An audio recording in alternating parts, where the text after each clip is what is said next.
Hi everyone, welcome to my channel. ತಮ್ಮೆಲ್ಲರಿಗೂ ನಮ್ಮ ಚಾನಲ್ಗೆ ಸ್ವಾಗತವನ್ನು ಕೋರುತ್ತಾ ಇವತ್ತಿನ ವಿಡಿಯೋದಲ್ಲಿ 2026-27ನೇ ಸಾಲಿಗಾಗಿ ಜವಾಹರ್ ನವೋದಯ ವಿದ್ಯಾಲಯದ 6ನೇ ತರಗತಿಯ ಪ್ರವೇಶ ಪರೀಕ್ಷೆಗೆ ಸಿದ್ಧತೆ ನಡೆಸುತ್ತಿರುವಂತಹ ವಿದ್ಯಾರ್ಥಿಗಳಿಗೋಸ್ಕರವಾಗಿ ಇಲ್ಲಿ ನವೋದಯ ಎಕ್ಸಾಮ್ಗೆ ಸಂಬಂಧಿಸಿದ ಮಾನಸಿಕ ಸಾಮರ್ಥ್ಯದ ಅಥವಾ ಮೆಂಟಲ್ ಎಬಿಲಿಟಿ ಪ್ರಶ್ನೋತ್ತರಗಳನ್ನು ಅಥವಾ ಅಲ್ಲಿ ಕೊಟ್ಟಿರುವಂತಹ ಸಮಸ್ಯಾ ಚಿತ್ರಗಳನ್ನು ಯಾವ ರೀತಿಯಾಗಿ ನಾವು ಸಾಲ್ವ್ ಮಾಡಬೇಕು ಅನ್ನೋದನ್ನು ತಮಗೆ ತಿಳಿಸ್ಕೊಡ್ತಾ ಇದ್ದೀನಿ.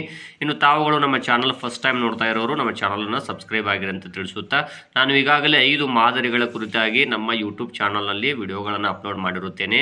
ಇವತ್ತಿನ ವಿಡಿಯೋದಲ್ಲಿ 6ನೇ ಮಾದರಿಗೆ ಸಂಬಂಧಿಸಿದ ಇಲ್ಲಿ ವೃತ್ತ ಆಗಿರಬಹುದು, ತ್ರಿಕೋನ, ಚೌಕಗಳನ್ನು ಪೂರ್ಣಗೊಳಿಸ್ರಿ ಅಂತೇಳಿ ಅವರು ಇಲ್ಲಿ ಎಕ್ಸಾಮಲ್ಲಿ ಕೊಡ್ತಾರೆ. ಹಾಗಾಗಿ ಇವುಗಳನ್ನು ಯಾವ ರೀತಿಯಾಗಿ ನಾವು ಸಾಲ್ವ್ ಮಾಡಬೇಕು ಅನ್ನೋದನ್ನು ತಮಗೆ ತಿಳಿಸ್ಕೊಡ್ತೀನಿ. ಇಲ್ಲಿ ಕೊಟ್ಟಿರುವಂತಹ ಒಂದು ಚಿತ್ರದಲ್ಲಿ ವರ್ಗಾಕೃತಿ ಇದೆ. ವರ್ಗ ಅಂದರೆ ಚೌಕಾಕೃತಿಯ ಚಿತ್ರ ಇಲ್ಲಿ ಕೊಟ್ಟಿರ್ತಾರೆ. ಇಲ್ಲಿ ಅರ್ಧ ಭಾಗ ಏನಾಗಿರುತ್ತೆ, ಮಿಸ್ ಆಗಿರುತ್ತೆ. ಹಾಗಾದರೆ ಅರ್ಧ ಭಾಗ ಇಲ್ಲಿ ಕೊಟ್ಟಿರುವ ಚಿತ್ರಗಳಲ್ಲಿ ಯಾವುದು ಸರಿ ಇದೆ ಅನ್ನೋದನ್ನು ತಾವು ತಿಳ್ಕೊಂಡು ಅಲ್ಲಿ ತಮಗೆ ನೀಡಿರುವಂತಹ OMR ಉತ್ತರ ಪತ್ರಿಕೆಗಳಲ್ಲಿ ತಾವು ಬರಿಬೇಕಾಗುತ್ತೆ. ನೋಡ್ರಿ, ಇಲ್ಲಿ ಮೊದಲನೇದಾಗಿ ಚೌಕದ ಚಿತ್ರವನ್ನು ಒಂದು ಸ್ವಲ್ಪ ಮಾಡೆಲನ್ನು ಮಾಡಿರ್ತೀನಿ. ಇಲ್ಲಿ ತಾವು ಕೂಡ ಏನು ಮಾಡ್ಬೋದು ಅಂದರೆ ಒಂದು ಚೌಕ ಏನು ಕೊಟ್ಟಿರ್ತಾರಲ್ಲ ಅದರ ಅಳತೆಯನ್ನು ಸರಿಯಾಗಿ ಅಳ್ಕೋಬೇಕಾಗುತ್ತೆ. ಇಲ್ಲಿ ನೋಡ್ಬೋದು, ಒಂದು ಸ್ಕೇಲಲ್ಲಿ ತಮ್ಮ ತಿಳಿಸ್ಕೊಡ್ತೀನಿ ನಾನು.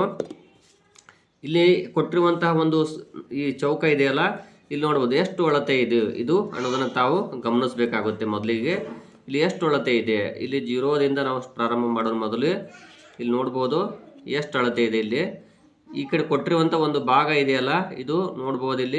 ಇಲ್ಲಿ 2 ಸೆಂಟಿಮೀಟರ್ಗೆ ಇನ್ನೂ 3 ಪಾಯಿಂಟ್ಗಳು ಕಡಿಮೆ ಇದೆ. ಅಂದರೆ ಇದು 1.7 ಸೆಂಟಿಮೀಟರ್ ಇದೆ.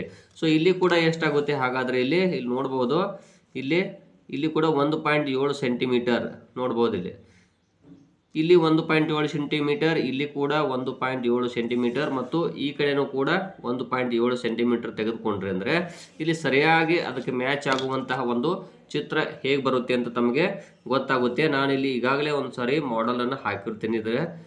ಯಾಕಂದರೆ ಇಲ್ಲಿ ನಮ್ಮ ಸ್ಕೇಲನ್ನು ಇಟ್ಟು ಇಲ್ಲಿ ತಮಗೆ ಮಾಹಿತಿಯನ್ನು ನೀಡಲಿಕ್ಕೆ ಕಷ್ಟ ಆಗುವ ಕಾರಣದಿಂದಾಗಿ ನಾನು ಈ ರೀತಿ ಹಾಕಿರ್ತೀನಿ ತಮ್ಮ ಮೊದಲನೇದಾಗಿ ಮಾಡೆಲ್ಗಾಗಿ. ಸೊ ಇಲ್ಲಿ ನೋಡ್ಬೋದು, ಇಲ್ಲಿ ಚೌಕ ಆಕೃತಿ ಅಂದರೆ 4 ಬಾಹುಗಳು ಸಮ ಇರ್ತವೆ. ಹಾಗಾದರೆ 4 ಬಾಹುಗಳು ಸಮ ಇರುವಂಥ ಒಂದು ಚಿತ್ರವನ್ನು ಇಲ್ಲಿ 4 ಭಾಗಗಳಲ್ಲಿ ನೋಡ್ತಾ ಹೋದರೆ ತಮಗೆ ಗೊತ್ತಾಗುತ್ತೆ ಯಾವುದು ಆಗಬಹುದು ಅಂತ. ಇಲ್ಲಿ ನೋಡ್ಬೋದು, ಇಲ್ಲಿ ಜಾಗ ಬಹಳಷ್ಟು ಸ್ಪೇಸ್ ಇದೆ ಇಲ್ಲಿ. ಮತ್ತು ಇಲ್ಲಿ ನೋಡ್ತಾ ಹೋದರೆ ಈ ಭಾಗ ಆಗೋದಿಲ್ಲ, ಅದೇ ರೀತಿ 2ನೇದು ಆಗೋದಿಲ್ಲ ಮತ್ತು 3 ಆಗೋದಿಲ್ಲ. ಇಲ್ಲಿ 4ನೇ ಚಿತ್ರ ಇದೆಯಲ್ಲ, ಇದು ಆಗುತ್ತದೆ. ಇನ್ನು ಇಲ್ಲಿ ಕೂಡ ನಾನು ಒಂದು ಗೆರೆಯನ್ನು ಲೈನನ್ನು ಅಳೆದಿದ್ದೀನಿ. ಈ ಭಾಗ ಎಷ್ಟು ಅಳತೆ ಇದೆ, ಉಳಿದೆಲ್ಲ ಭಾಗಗಳು ಅಷ್ಟೇ ಇರ್ತಾವೆ. ಇಲ್ಲಿ ಮಾಡೆಲ್ಗಾಗಿ ಇವುಗಳನ್ನು ನೀಡಿರುವುದರಿಂದಾಗಿ ಇಲ್ಲಿ ಎಲ್ಲವೂ ಕೂಡ ಏನಿದೆಯಲ್ಲ, ಈ ಕಡೆ ಇರುವಂಥ ಒಂದು ರೇಖೆ ಅದು ಸೇಮ್ ಇದೆ. ಅಂದರೆ 1.7 ಸೆಂಟಿಮೀಟರ್ ಇದೆ.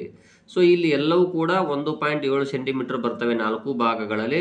ಹಾಗಾಗಿ ಇಲ್ಲಿ ಸರಿಯಾದ ಉತ್ತರ ಯಾವುದಾಗುತ್ತೆ ಅಂತ ಇಲ್ಲಿ ತಮಗೆ ಸುಮ್ಮನೆ ಮಾಡೆಲ್ಗಾಗಿ ತಿಳಿಸ್ತಾ ಇದ್ದೀನಿ. ಇಲ್ಲಿ ನೋಡ್ಬೋದು, ಈ ರೀತಿ ಗೆರೆಯನ್ನು ಹಾಕೋಬೇಕಾಗುತ್ತೆ ತಾವು.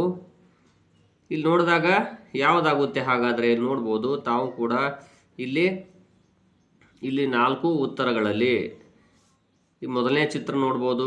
ಇಲ್ಲಿ ಸ್ವಲ್ಪ ಉದ್ದ ಇದೆ ಬಾಹು, ಇಲ್ಲಿ ಚಿಕ್ಕದಿದೆ. ಅದೇ ರೀತಿ ಇಲ್ಲಿ ಕೂಡ ಅದೇ ಇದೆ ಮತ್ತು ಇಲ್ಲಿ ನೋಡ್ಬೋದು ಸ್ವಲ್ಪ ದೊಡ್ಡದಾಗಿದೆ. ಸೊ ಇಲ್ಲಿ 4ನೇದು ಇದೆ ನೋಡ್ರಿ, ಇದು ಸರಿಯಾದ ಉತ್ತರವಾಗುತ್ತದೆ. ಇನ್ನು ನೆಕ್ಸ್ಟ್ ಪ್ರಶ್ನೆ ನೋಡ್ತಾ ಹೋಗ್ಬೋದು, ಸಮಸ್ಯಾ ಚಿತ್ರ. ಇದನ್ನು ಕೂಡ ನಾನು ಈಗಾಗಲೇ ಇಲ್ಲಿ ಬಾಹುವನ್ನು ರೇಖೆಯನ್ನು ಎಳೆದಿದ್ದೀನಿ ಇಲ್ಲೊಂದು. ಹಾಗಾದರೆ ಇಲ್ಲಿ ಯಾವುದು ಬರುತ್ತೆ ಅಂತ ನೋಡ್ತಾ ಹೋದರೆ ಇಲ್ಲಿ ಮೊದಲನೇ ಚಿತ್ರದಲ್ಲಿ ನೋಡ್ಬೋದು, ಇಲ್ಲಿ ಜಾಸ್ತಿ ಜಾಗ ಖಾಲಿ ಇರುವುದರಿಂದ ಮೊದಲನೇ ಚಿತ್ರ ಆಗುವುದಿಲ್ಲ, ಹಾಗೂ 2ನೇದು ಕೂಡ ಆಗುವುದಿಲ್ಲ, 3ನೇದು ಆಗೋದಿಲ್ಲ. ಸೊ 4ನೇದು ನೋಡ್ಬೋದು ಆಗುತ್ತೆ. ಯಾಕಂದರೆ ಇಲ್ಲಿ ನೋಡಿದಾಗ ಗೊತ್ತಾಗುತ್ತೆ ಸ್ಟ್ರೇಟ್ ಆಗಿ ಬಂದಿದೆ ಇಲ್ಲಿ ಒಂದು ರೇಖೆ ಮತ್ತು ನೋಡ್ಬೋದು. ಸೊ ಇಲ್ಲಿ 4ನೇದು ಸಮಸ್ಯಾ ಚಿತ್ರ ಇದೆಯಲ್ಲ, ಇದು ಆಗುತ್ತೆ.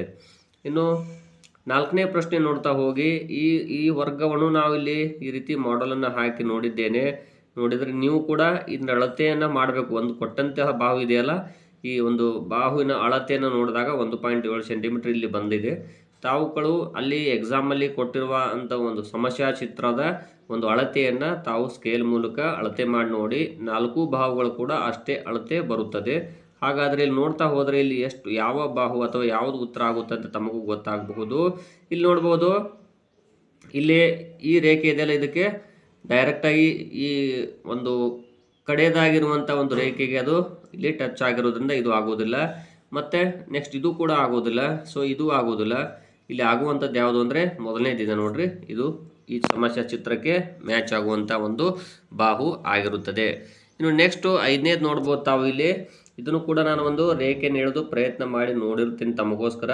ಇಲ್ಲಿ ನೋಡ್ಬೋದು ಈ ರೀತಿಯಾಗಿ ಒಂದು ಬಾಹುವನ್ನು ನಾವು ರೇಖೆಯನ್ನು ಎಳೆದಾಗ ಇಲ್ಲಿ ಯಾವುದು ಆನ್ಸರ್ ಆಗುತ್ತೆ ಅಂತ ನೋಡಿದ್ರೆ ಇಲ್ಲಿ ನೋಡ್ಬೋದು ಮೊದಲನೇದು ನೋಡಿದರೆ ಈ ರೀತಿ ಬಂದಿದೆ, ಈ ಗೆರೆ ಇದೆಯಲ್ಲ ಈ ರೀತಿ ಬಂದಿದೆ. ಬಟ್ ಇಲ್ಲಿ ಹಂಗೆ ಬಂದಿಲ್ಲ, ಸ್ಟ್ರೇಟ್ ಆಗಿ ಬಂದಿರುತ್ತೆ.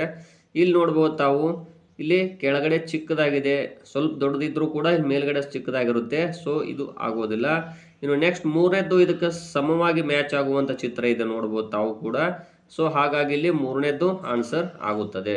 ನೀವು ಏನು ಮಾಡಬೇಕು ಸಿಂಪಲ್ ಆಗಿ ಅಂದರೆ ಕೊಟ್ಟಿರುವಂಥ ಏನು ಸಮಸ್ಯಾ ಚಿತ್ರ ಇದೆಯಲ್ಲ ಈ ಪ್ರಶ್ನೆಯ ಚಿತ್ರವನ್ನು ಈ ಕಡೆ ಬಾಹುವನ್ನು ಅಳಿಬೇಕು. ಎಷ್ಟು ಅಳತೆ ಇದೆ ಎಲ್ಲವೂ ಕೂಡ ಸೇಮ್ ಅಳತೆಯನ್ನು ಹೊಂದಿರುತ್ತವೆ. ಒಂದು ಚೌಕ ಅಂದಾಗ ಆ ಚೌಕದಲ್ಲಿರುವಂಥ ಎಲ್ಲ ಬಾಹುಗಳು ಸಮವಾಗಿರುತ್ತವೆ. ವರ್ಗ ಅಥವಾ ಚೌಕ ಎರಡೂ ಕೂಡ ಒಂದೇ ಅರ್ಥ. ಹಾಗಾಗಿ ಇಲ್ಲಿ ಎಲ್ಲವೂ ಕೂಡ ಒಂದೇ ಅಳತೆಯನ್ನು ಹೊಂದಿರುವುದರಿಂದ ಕೊಟ್ಟಿರುವ ಒಂದು ಅಳತೆಯನ್ನು, ಒಂದು ರೇಖೆಯ ಅಳತೆಯನ್ನು ನೀವು ಅಳತೆ ಮಾಡಿದ್ರಿ ಅಂದರೆ ಉಳಿದೆಲ್ಲ ಬಾಹುಗಳ ಅಳತೆ ಸೇಮ್ ಇರುತ್ತೆ. ಆಗ ತಮಗೆ ಗೊತ್ತಾಗುತ್ತೆ, ಈ ಚೌಕವನ್ನು ಪೂರ್ಣಗೊಳಿಸಿದ ಮೇಲೆಯೇ ತಮಗೆ ಮಾಹಿತಿ ಗೊತ್ತಾಗುತ್ತೆ ಇಲ್ಲಿ ಯಾವ ಸಮಸ್ಯೆ ಚಿತ್ರ ಸರಿ ಹೊಂದುತ್ತೆ ಅನ್ನೋದು ಅಂತ ಹೇಳ್ತಾ ಇದ್ದೀನಿ.